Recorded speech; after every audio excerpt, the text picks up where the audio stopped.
अस्सलामुअलैकुम, बोलीज में कहते हैं आपको खुशामदीद। मैं हूं आपके साथ रमशा साजर और मैं हूं महरुख शहरियार। बुलेटिन का बाकायदा आगाज करेंगे। अहम पेशरफ सामने आ रही है। हुकूमती मुज़ाकराती टीम ने PTI के तहरीरी मुतालबात के जवाब तैयार कर लिए हैं। ज़राए के मुताबिक हुकूमत का तहरीरी जवाब में कहना है कि 9 मई के वाक़यात पर जुडिशल कमीशन नहीं बन सकता।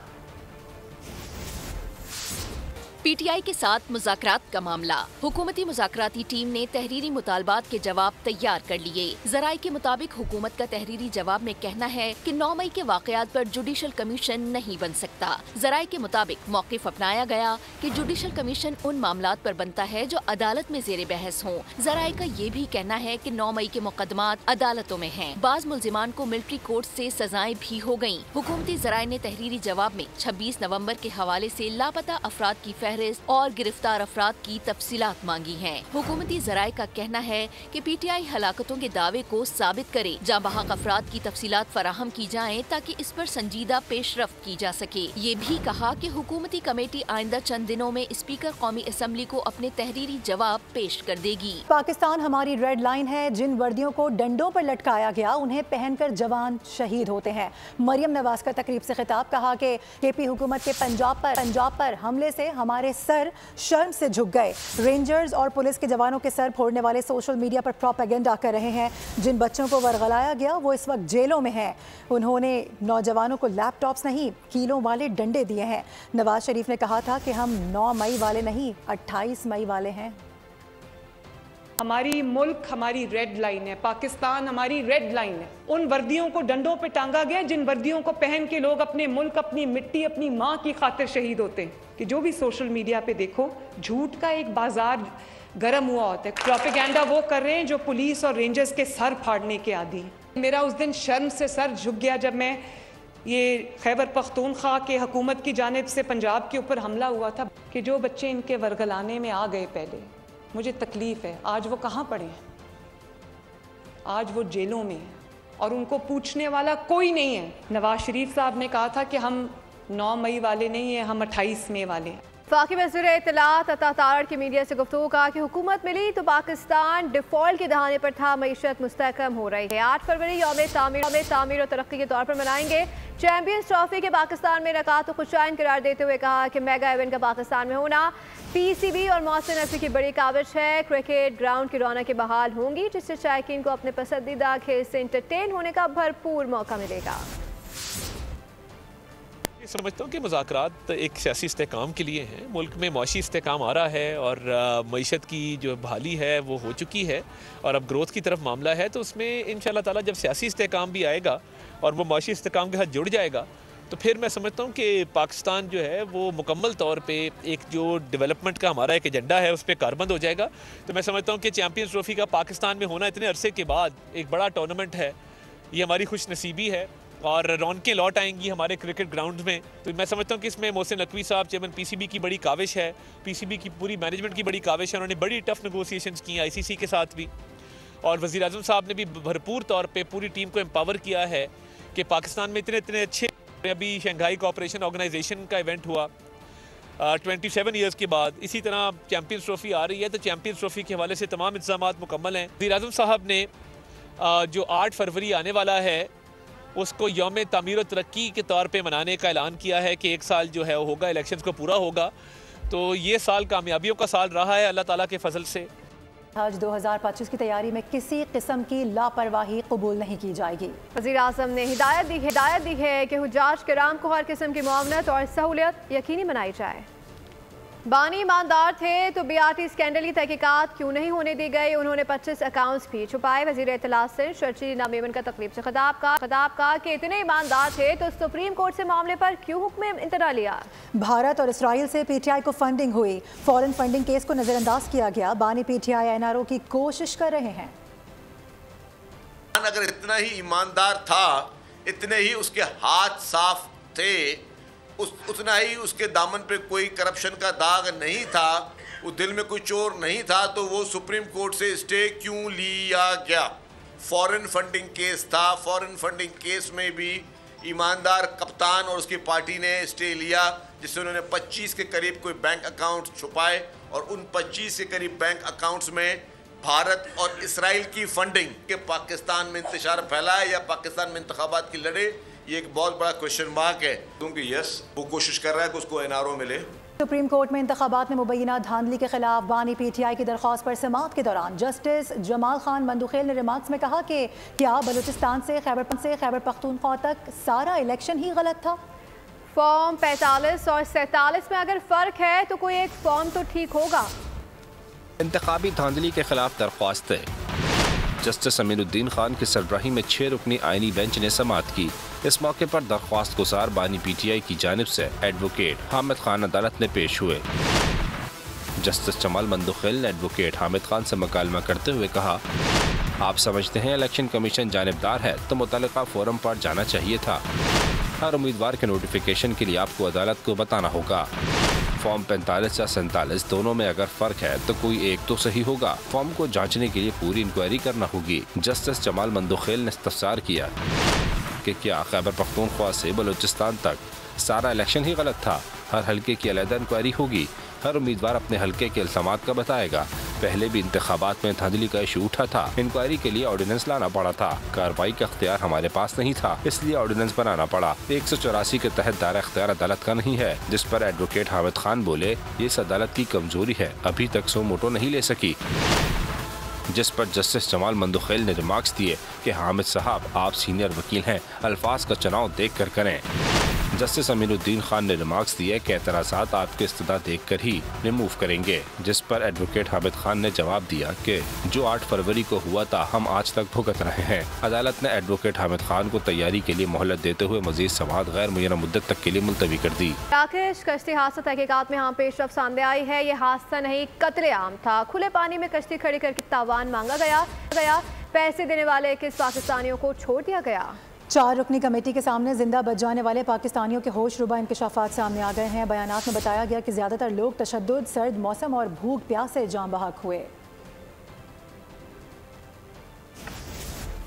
और नाजरीन, पाक चीन दोस्ती का मुंह बोलता सबूत, पाकिस्तान के सबसे बड़े ग्वादर इंटरनेशनल एयरपोर्ट का इफ्तिताह कर दिया गया है, जहां कराची से 46 मुसाफिरों को लेकर पाकिस्तान इंटरनेशनल एयरलाइंस का तैयारा पहली बार लैंड कर गया है। ग्वादर आने वाले मुसाफिरों का वज़ीर दिफा ख्वाजा आसिफ, वज़ीर आला बलूचिस्तान सरफराज बुगटी, DG एयरपोर्ट जिशान सईद समेत दीगर वज़रा और मुसल्लह अफवाज के हुकाम ने इस्तकबाल किया।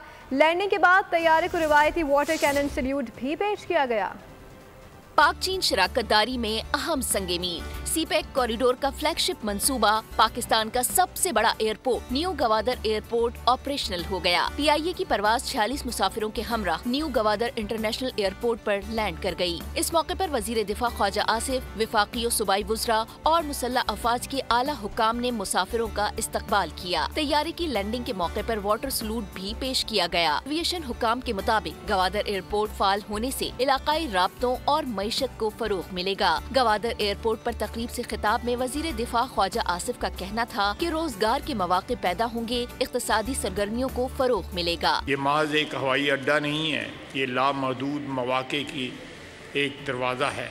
ये नया इंफ्रास्ट्रक्चर तिजारत और सियाहत को बढ़ाने में मदद फराहम करेगा, जिससे इक्तिसादी तरक्की और खुशहाली इस इलाके में और सारे पाकिस्तान के लिए मुयस्सर होगी। 430 एकड़ पर फैला एयरपोर्ट गवादर शहर से 26 किलोमीटर दूर गोरंडानी के मकाम पर कायम किया गया है। एयरपोर्ट का एक ही रनवे 3658 मीटर तवील और 75 मीटर चौड़ा है। इस वक्त आपको दिखा रहे हैं, देखा जा सकता है प्रेसिडेंट ट्रंप इस वक्त मौजूद हैं और थोड़ी देर बाद बताया जा रहा है कि कुछ ही घंटों के बाद बाकायदा तौर पर तकरीब हलफ बर्दारी होगी, ओथ टेकिंग सेरेमनी, जिस पर इस वक्त पूरी दुनिया की नजरें जमी हुई हैं। वॉशिंगटन में तकरीब मुनक्किद होने जा रही है और जिस तरह से हर बार हम देखते हैं कि जो कैपिटल हिल की जो स्टेयर्स हैं वहां पर ही तकरीब मुनक्किद होती है, लेकिन चूंकि टेम्परेचर इस वक्त बहुत ज़्यादा है, सर्दी बहुत ज़्यादा है, और अपने नाज़रीन को याद दिला दें कि आज बाकायदा तौर पर यह बताया जा रहा है कि 40 साल रिकॉर्ड टूटने जा रहा है सर्दी के हवाले से। मुस्तकिल तौर पर तूफ़ानी हवाएं चल रही हैं, बर्फ़ का तूफ़ान भी वहाँ पर आया हुआ है। ऐसे में हमने देखा है कि इस तकरीब को अब इंडोर मुनक्किद कर दिया गया है। 9 मुंतखब सदर ट्रंप इस वक्त चर्च पहुँच गए हैं, यहाँ पर दुआया तकरीब की जाएगी। डोनाल्ड ट्रंप आज अमेरिका के 47वें सदर की हैसियत से हल्फ उठाएंगे। तकरीबी हलबरदारी से कबल अमेरिकी दारकूमत वाशिंगटन डीसी में भरपूर प्रैक्टिस का सिलसिला जारी है। आपको बता दें कि यूनिफॉर्म में मलबूस फौजी एहलकार कैपिटल हिल के सामने मखसूस अंदाज में ड्रिल करते नजर आए। खून जमा देने वाली सर्दी में फौजियों के सल्यूट और मार्च पास्ट की रिहर्सल दीदनी थी। जिस तरह से हम बात कर रहे हैं कि अमेरिका के नौमुंतखब सदर आज दूसरी मुद्दत सदारत का हलफ उठाने जा रहे हैं। तकरीब हलफ बर्दारी में दुनिया की तीन अमीर तरीन शख्सियात जेफ बेज़ोस, मार्क ज़करबर्ग और एलन मस्क एक साथ बैठे नजर आएंगे। जापान और ऑस्ट्रेलिया के वज़ीर ख़ारिजा भी शिरकत करेंगे। चीन के नायब सदर अपने मुल्क की नुमाइंदगी करेंगे। पाकिस्तान की नुमाइंदगी अमेरिका में पाकिस्तानी सफ़ीर रिजवान सईद शेख करेंगे। पाकिस्तान की कई सियासी शख्सियात और पाकिस्तानी अमरीकी भी शरीक होंगे। गजा जंगबंदी हमारी तारीखी कामयाबी है, ये मशरिक़ वुस्ता में अमन की जानिब पहला कदम है। डोनाल्ड ट्रंप ने इफ्तिताही तकरीब में खिताब में कहा कि सरहद से दरअंदाजी रोकेंगे, अपनी सरहदों को महफूज बनाएंगे। बाइडन के तमाम एग्जीक्यूटिव ऑर्डर्स को मनसूख किया जाएगा। ट्रंप ने खिताब के दौरान एलन मस्क को मुखातिब करते हुए ज़हीन तरीन शख्स करार दिया। रफ्तार और ताकत के साथ काम करेंगे, अमेरिका को पहले से ज्यादा अजीम बनाएंगे। नौमुंतखब अमेरिकी सदर डोनाल्ड ट्रंप का वाशिंगटन में रैली से खिताब। ट्रंप ने गजा जंगबंदी को तारीखी कामयाबी करार दिया। ट्रंप ने बाइडन के तमाम एग्जीक्यूटिव ऑर्डर्स मनसूख करने का ऐलान किया। नौमुंतखब अमेरिकी सदर ने खिताब के दौरान एलन मस्क को मुखातिब करते हुए कहा कि ये एक ज़हीन शख्स है, अमेरिका को ऐसे लोगों की जरूरत है। एलन मस्क स्टेज पर आए और बोले, ये कामयाबी दर हकीकत शुरुआत है, आगे बढ़ना अहम है। ट्रंप ने साबिक अमेरिकी सदर जॉन एफ कैनेडी के कत्ल केस का रिकॉर्ड जारी करने का वादा करते हुए कहा कि रॉबर्ट एफ कैनेडी और मार्टिन लूथर किंग जूनियर कत्ल से मुतालिक रिकॉर्ड जारी करेंगे। पाकिस्तान को अपनी सिफारतकारी में जान डालना होगी। हमें नई अमेरिकी इंतजामिया के लिए पहले से तैयार रहना होगा। अमेरिका में साबिक पाकिस्तानी सफीर शहरी रहमान की ट्रांसमिशन बोला अमेरिका में बातचीत। Senior anchor person Adil Abbasi ने अमेरिका से बर्फबारी में रिपोर्टिंग की। साबिक सफीर नजमुद्दीन शेख और तज्जियाकार नुज़ैरा आसम ने भी सैर हासिल गुफ्तगू की। बोल अमरीका में 47वें सदर की हल्फ बर्दारी पर खुसूसी ट्रांसमिशन रोजाना की बुनियाद पर जारी। अमरीका में सफीर रहने वाली पीपल्स पार्टी की सेनेटर शहरी रहमान ने कहा, पाकिस्तान को किसी एक्शन का इंतजार नहीं करना चाहिए, हमें अपनी सिफारतकारी बेहतर करना होगी। Senior anchor person Adil Abbasi मनफी दर्जा हरारत को नजरअंदाज करते हुए लम्हा ब लम्हा बदलती सूरत हाल से आगाह करते रहे। मैं इस वक्त अमरीका के कैपिटल वाशिंगटन डीसी में मौजूद हूँ। माइनस टेम्परेचर है, बर्फबारी हो रही है, बड़ी हैवी स्नोफॉल हुई है। अमेरिकी सदर का हल्फ उठाना पूरी दुनिया के लिए एक बड़ा इवेंट करार पाता है। अमेरिकन प्रेसिडेंट ने एक बात बहुत क्लियर की है, उन्होंने कहा मैं नहीं चाहता कि लोग हर्ट हों, जख्मी हों, उन्हें कोई नुकसान पहुंचे, क्योंकि बहुत रिजिड टेम्परेचर है। ऐसा जो है वो टेम्परेचर है कि इस वक्त मैं भी आपको माइनस टेम्परेचर में रिपोर्टिंग कर रहा हूँ और बता रहा हूँ। साबिक सफीर नजमुद्दीन शेख और तज्जियाकार नुज़ैरा आजम ने भी सैर हासिल गुफ्तगू की। ट्रंप को पता है कि उसके सपोर्टर्स में यहूदी बहुत है और इजरायली सपोर्टर्स बहुत है और वो इजराइल के साथ किसी किस्म की चीज़ बिगाड़ने की कोशिश नहीं करेगा। पाकिस्तान की कोशिशें ज़्यादा रही हैं इस ज़िम्न में ताकि इनके ताल्लुकात बेहतर हों। एक बात ये भी है कि ट्रंप साहब जो हैं काफ़ी यानी अनप्रेडिक्टेबल हैं। बिल्कुल, उनका कुछ पता नहीं चलता है कि किस कभी तोला कभी माशा। अमेरिका में हुकूमत की तब्दीली पर 360 कवरेज जारी है। लम्हा ब लम्हा खबरों के लिए देखते रहिए बोल न्यूज़। नौमुंतखब अमेरिकी सदर डोनाल्ड ट्रंप आज चौदह का हल्फ उठाएंगे। वफाकी वज़ीर दाखिला मोहसिन नकवी अमेरिका पहुंच गए हैं। वज़ीर दाखिला मोहसिन नकवी डोनाल्ड ट्रंप की तकरीबी हलबरदारी में शिरकत करेंगे। ट्रंप की हलबरदारी में आलमी रहनुमाओं समेत अहम शख्सियात शिरकत करेंगी।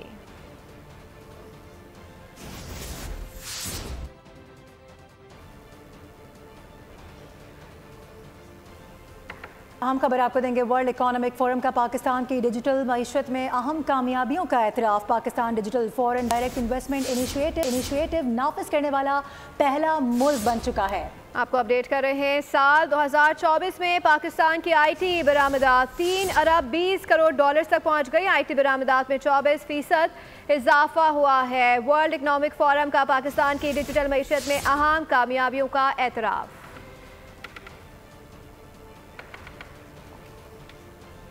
इसी के साथ बुलेटिन से फिल वक्त इतना ही। विजिट कीजिए bolnews.com और देखते रहिए बोल।